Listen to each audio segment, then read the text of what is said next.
आज मी फक्त 1 वाटी रव्यापासून खूप छान हेल्दी क्रिस्पी असा व्हेजिटेबल नाश्ता बनवलेला आहे। तर तुम्ही व्हिडिओ पूर्ण बघा। हे बघू शकता इकडे एका बाउलमध्ये किंवा एका टोपामध्ये 1 वाटी रवा घ्यायचा आहे। बारीक जाड कोणताही रवा तुम्ही घेऊ शकता। त्यामध्ये अर्धी वाटी दही टाकायचे आणि आवडीनुसार व्हेजिटेबल टाकायचे। शिमला मिरची, गाजर, मिरची, कोथिंबीर, हिरवे वाटाणे आणि त्याला छान असं थोडं पाणी टाकून थोडासा लाल मसाला पावडर, चाट मसाला पावडर, गरम मसाला पावडर, धना पावडर हे सर्व मिक्स करून छान असे याचं बॅटर बनवून ठेवायचे आणि 10 मिनिटाला वेळ द्यायचा आहे। 10 मिनिटानंतर खूप छान असा बॅटर तयार होतो। मग गरम पॅनमध्ये छोटे छोटे साईजचे असे मस्तपैकी याचे अप्पे तयार करायचे आहेत।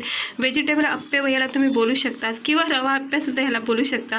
खूप छान हेल्दी क्रिस्पी आणि असा व्हेजिटेबलनी भरपूर प्रोटीन भरपूर असा हा नाश्ता तयार होतो।